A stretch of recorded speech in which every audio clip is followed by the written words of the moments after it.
کہ جب بھی نبی کریم صلی اللہ علیہ وآلہ وسلم کا نام آئے تو پھر محبتوں کا اظہار فرما لیا کریں، اور یہ نہ دیکھا کریں کہ ہمارے دائیں بائیں بیٹھا ہوا ہے، اس نے نہیں پڑھا تو پھر ہم بھی نہیں پڑھیں گے۔ یہ ایک فقہی مسئلہ ہے، یہ سماعت فرما لیجئے۔ اس کو مد نظر رکھتے ہوئے ہی نبی کریم صلی اللہ علیہ وآلہ وسلم پہ درود و سلام کا نذرانہ پیش کر لیں۔ میں نہیں کہتا کہ آپ بآواز بلند پڑھ لیا کریں، دل میں ہی پڑھ لیں، کم سے کم ہونٹوں کو ہلا کر، تاکہ واجب تو ادا ہو جائے نا۔ زندگی میں ایک مرتبہ ہر امتی پر فرض ہے کہ وہ نبی کریم صلی اللہ علیہ وآلہ وسلم پر درود و سلام کا نذرانہ پیش کرے۔ اور درود واجب کب ہوتا ہے؟ جس طرح میں اور آپ ابھی محفل میں ہیں تو ایک مرتبہ نبی کریم صلی اللہ علیہ وآلہ وسلم کا نام آیا ہے تو بولنے والے پر بھی اور سننے والے پر بھی یہ واجب ہو جاتا ہے کہ وہ درود و سلام کا نذرانہ پیش کرے۔ اور اگر آپ ایک مرتبہ بھی محفل میں بیٹھ کر نہیں پڑھیں گے تو واجب کا ترک کرنا یہ گناہ ہوتا ہے۔ اور پھر جس طرح ایک محفل میں نام آتا جائے نبی کریم صلی اللہ علیہ وآلہ وسلم کا، آپ بار بار پڑھتے رہیں تو یہ مستحب عمل ہے، آپ کے نامہ اعمال میں نیکیوں کا انبار لگتا چلا جاتا ہے۔ تو یہ پڑھ لیا کریں، محبتوں کا اظہار فرما لیا کریں صلی اللہ علیہ وآلہ وسلم۔ قرآن مجید میں سے جو میں نے آیہ مبارکہ پڑھنے کا شرف حاصل کیا ہے، اللہ تعالیٰ نے اس میں ارشاد فرمایا کہ تم اپنے اس اللہ سے ڈرو جس کے نام پر تم سوال کرتے ہو، اور والارحام، اور رشتوں کا خیال رکھو۔ خوشیوں کا دن ہے، یہ وہ دن ہے کہ اپنوں میں بھی ہم نے خوشیاں بانٹنی ہیں اور پھر غیروں میں بھی ہم نے خوشیاں بانٹنی ہیں۔ اگر اپنے ناراض ہیں تو آج کے دن ہم نے راضی کرنا ہے، اگر دوسرے ناراض ہیں تو ہم نے انہیں بھی راضی کرنا ہے۔ ہم نے آج کے دن ساروں کو اپنی خوشیوں میں شامل کرنا ہے۔ ایسا نہ ہو کہ ہم الگ خوشی منا رہے ہوں اور ہم سے کوئی ناراض ہو اور وہ دل میں یہ بات لیے بیٹھا ہو، تو پھر آج کا دن تو خوشیوں کا دن ہے۔ تو ہم نے ان لوگوں کو راضی کرنا ہے جو ہم سے ناراض ہیں یا جن کو ہم نے ناراض کر دیا ہے۔ اعلیٰ حضرت الشاہ امام احمد رضا فاضل بریلوی نے ایک بات لکھی اور بڑی کمال کی بات لکھی۔ آپ فرماتے ہیں کہ جو بدلہ لینے والا ہوتا ہے نا، وہ ہر وقت پریشان رہتا ہے، لیکن جو معاف کرنے والا ہوتا ہے نا، اللہ تعالیٰ اسے سکون عطا فرما دیتا ہے۔ بدلہ لینے والے کو ساری رات بھی نیند نہیں آتی، لیکن جو معاف کرنے والے نا، وہ سکون کی نیند سوتا ہے۔ بدلہ لینے والا ٹیبلٹ بھی لے لیتا ہے، پھر بھی کہتے ہیں مجھے نیند کیوں نہیں آ رہی۔ تو اعلیٰ حضرت فرماتے ہیں جو بدلہ لینے والا ہوتا ہے نا، وہ سکون میں نہیں ہوتا، لیکن جو معاف کرنے والا ہے اسے اللہ تعالیٰ سکون عطا فرما دیتا ہے۔ اور جو معاف کرنے والا ہوتا ہے نا، نبیوں کے امام کو وہ بندہ بڑا ہی پسند آتا ہے صلی اللہ کیا ہی اچھا ہو کہ ہم حضور کی نظروں میں اچھے بن جائیں۔ کتنے کمال کی بات ہے۔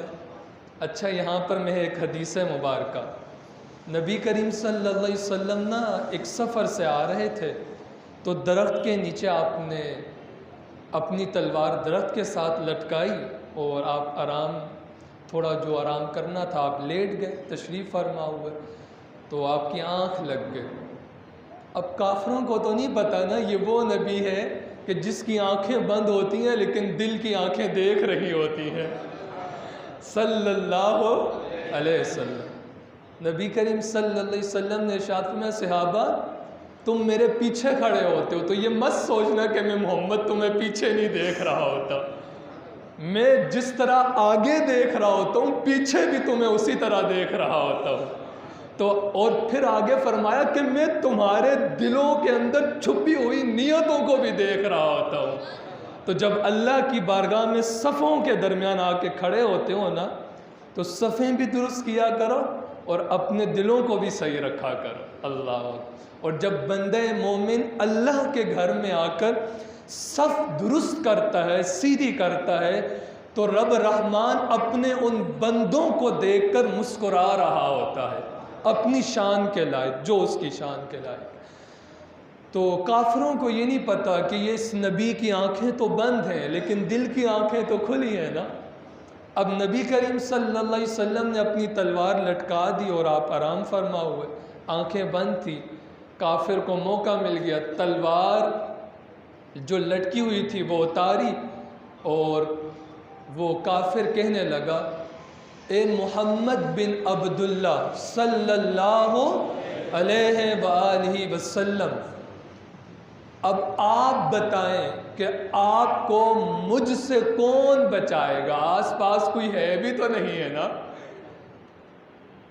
ہم کسی کے قابو آ جائیں تو ہم بھاگنے کی کوشش کرتے ہیں نا. اب وہ ہیں نبیوں کے امام حضرت محمد مصطفیٰ صلی اللہ علیہ وسلم. تو جب کافر کے ہاتھ میں تلوار ہے اور تلوار بھی ہوا میں ہے اور وہ کافر کہتا ہے کہ اے محمد صلی اللہ علیہ وسلم آپ کو مجھ سے کون بچائے گا؟ نبیوں کے امام مسکرا کر فرماتے مجھے تو میرا رب بچا لے گا صلی اللہ علیہ وسلم. اچھا جب یہ جملے فرمائے نا حضور نے وہ کافر کانپنے لگا, اس کے ہاتھ سے تلوار نیچے گر گئی. اب نبیوں کے امام نے اٹھا لی اور پھر حضور فرمائے لگے اب تو بتا نا تجھے کون بچانے آئے گا. اللہ اکبر. پھر کیا ہوا کہ اس نے گردن نیچے کر دی, گردن. اور یہ کوئی ناراضگی والا معاملہ نہیں ہے, وہ معاذ اللہ ثم معاذ اللہ قتل کے ارادے سے آیا تھا. ہم پر کوئی حملہ کرنے آئے اور پھر وہ اسلحہ ہمارے ہتھے لگ جائے پھر تو ہم نے چھوڑنا ہی کوئی نہیں ہے, پھر تو اسے اس کے جسم سے روح نکال کے ہی چھوڑنی ہے ہم نے, پھر ہم نے نہیں چھوڑنا. اب یہاں کیا معاملہ ہے ذرا توجہ چاہوں گا میں آپ کی کہ معاذ اللہ ثم معاذ اللہ قتل کرنے کے ارادے سے آیا. اب وہ تلوار نبی کریم صلی اللہ علیہ وسلم کے پاس آ گئی اور حضور نے فرمایا تو بتا تجھے کون بچائے گا؟ گردن نیچے کر لی. کہا جا یار تجھے میں محمد معاف کر دیتا ہوں صلی اللہ. آپ جتنے احباب مسکرا رہے ہیں چلیں آج آپ یہاں آ کر مسکرا تو گئے ہیں نا, تو میں دعا کرتا ہوں کہ اللہ تعالیٰ آپ کی ان مسکراہٹوں کو سلامت رکھے, سلامت رکھے اللہ تعالیٰ. اب وہ جب نبی کریم صلی اللہ علیہ وسلم نے معاف کیا نا تو وہ کافر جانے لگا.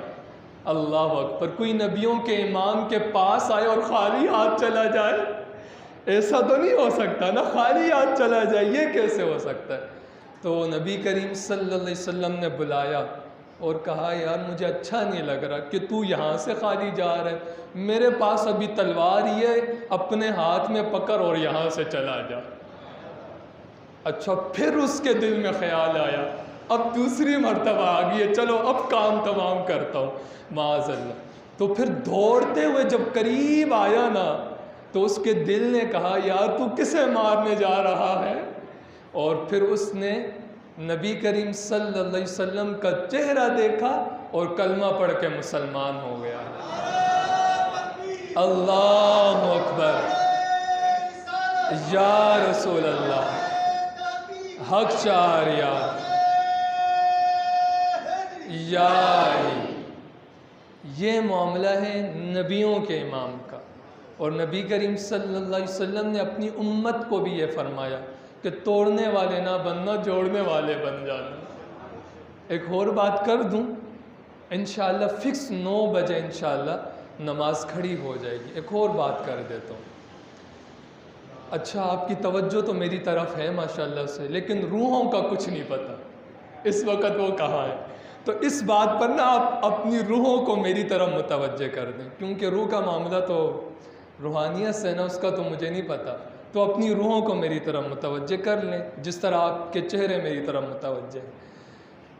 محمد بن حنفیہ اور امام حسین یہ دونوں نا بھائی ہیں، لیکن مائیں الگ ہیں، والد ایک ہیں، علی شیر خدا رضی اللہ تعالیٰ عنہ۔ دونوں بھائی ہیں، محمد بن حنفیہ اور حضرت امام حسین دونوں بھائی ہیں، لیکن حضرت امام حسین بڑے ہیں اور محمد بن حنفیہ چھوٹے ہیں۔ اب بھائیوں کے درمیان تھوڑی بہت نا وہ شکر رنجی ہو جاتی ہے نا بھائیوں میں کچھ نہ کچھ معاملات ہو جاتے ہیں۔ تو محمد بن حنفیہ اور امام حسین کے درمیان نہ کچھ ایسے معاملات ہو گئے تو تھوڑی تھوڑی ناراضگی تھی۔ اچھا یہ ناراضگی وہ والی نہیں تھی، یہ کوئی اور ناراضگی تھی، اس سے دنیا سے تھوڑا الگ رکھنا۔ وہ شہزادے امام حسین تو دنیا کے انہوں نے تو دنیا کو پاؤں کے نیچے رکھا ہوا تھا، یہ کچھ اور معاملہ تھا۔ ٹھیک ہے، یہ دنیا کی طرف اس کو نہ لے کر آئیے گا۔ دونوں بھائی تھے، امام حسین بڑے اور محمد بن حنفیہ چھوٹے ہیں۔ تو اب ناراضگی ہو گئی۔ ہمارے یہاں یہ ہوتا ہے کہ جب ناراضگی ہو جائے، چھوٹا کہتا ہے بڑا آئے، بڑا کہتا ہے چھوٹا آئے۔ اچھا اسی کشم میں نا اس میں نہ چھوٹا بڑے کے پاس جاتا ہے نہ بڑا چھوٹے کے پاس آتا ہے، یہ معاملہ رہتا ہے۔ لیکن یہاں کیا تھا کہ محمد بن حنفیہ چھوٹے تھے تو یہ نہ جانے لگے کہ میں اپنے بڑے بھائی امام حسین کو راضی کرنے جاتا ہوں، میں چلتا ہوں۔ جیسے آپ چلنے لگے نا تو محمد بن حنفیہ کے ذہن میں نبیوں کے امام کے ایک حدیث مبارکہ آ گئے صلی اللہ علیہ وسلم۔ ایک حدیث مبارکہ وہ کیا ہے کہ جو معافی کرنے میں پہل کرتا ہے تو کل قیامت کے دن جنت میں بھی سب سے پہلے ہی جائے گا۔ اب چھوٹے بھائی کے ذہن میں یہ بات آ گئی کہ جو معافی کرنے میں پہل کرتا ہے کل قیامت کے دن جنت میں بھی پہلے جائے گا۔ اب میں ہوں چھوٹا اور ایسا نہ ہو کہ میں امام حسین کے پاس جاؤں انہیں راضی کروں تو کل قیامت کے دن جنت میں پہلے چلا جاؤں، میرے بڑے بھائی بعد میں جائیں۔ یہ تو مجھے پسند نہیں ہے نا، مجھے یہ پسند ہے کہ کل قیامت کے دن امام حسین پہلے جائیں، میں پیچھے پیچھے چلتا چلا جاؤں۔ ٹھیک ہے، اب ذہن میں یہ بات آ گئی۔ محمد بن حنفیہ نے ایک رکا لکھا، کہا امام حسین میرے بھائی میں تو آنے لگا تھا آپ سے معافی مانگنے کے لیے، لیکن آپ کے نانا جان کے ایک حدیث مبارکہ مجھے یاد آ گئی، جو معافی کرنے میں پہل کرتا ہے تو وہ جنت میں بھی پہلے جائے گا۔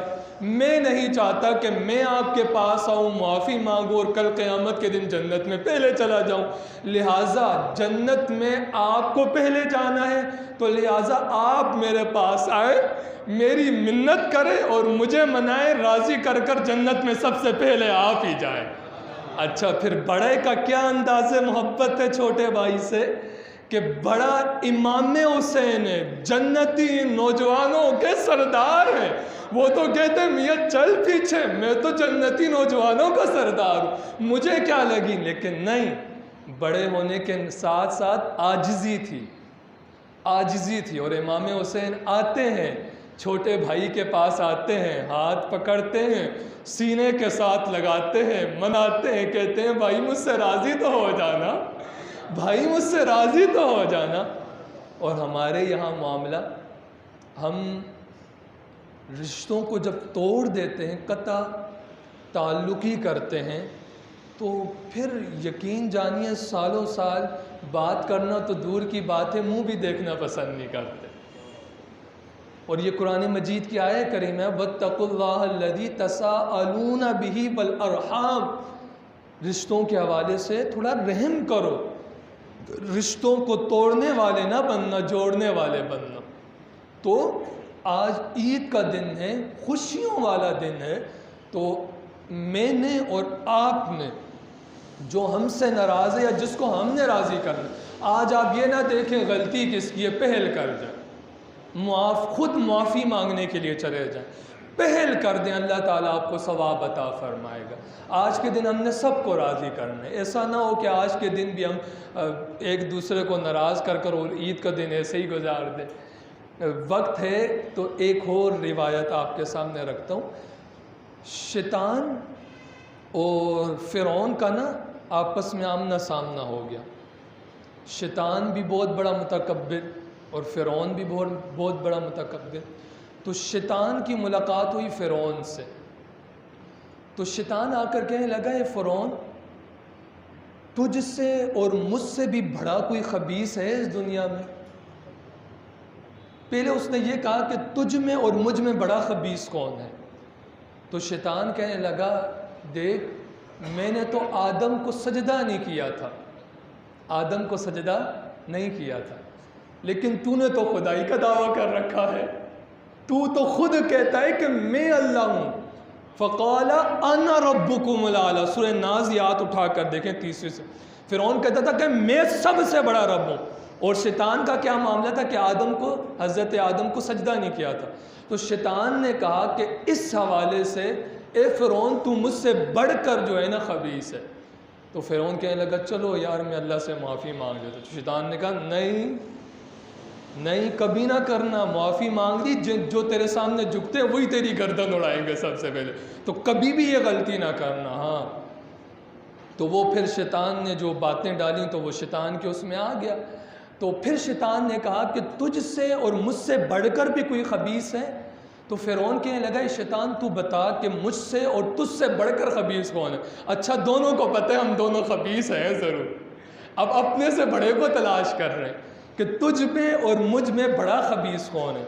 تو شیطان کہنے لگا کہ تجھ میں اور تجھ سے اور مجھ سے بڑھ کر خبیث وہ ہے کہ ایک بندہ دوسرے کے پاس معافی مانگنے جائے اور اگلا بندہ تکبر کی وجہ سے اس بندے مومن کو معاف نہ کرے، وہ تجھ سے بھی اور مجھ سے بھی بڑھ کر بڑا خبیث ہے۔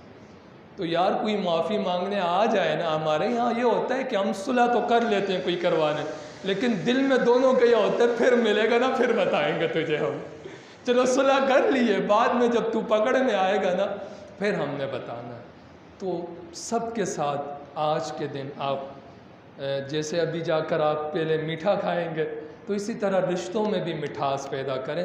اللہ تعالیٰ سے دعا کرتا ہوں کہ اللہ تعالیٰ مجھے اور آپ کو ان باتوں پر عمل کرنے کی ہمت اور توفیق عطا فرمائے۔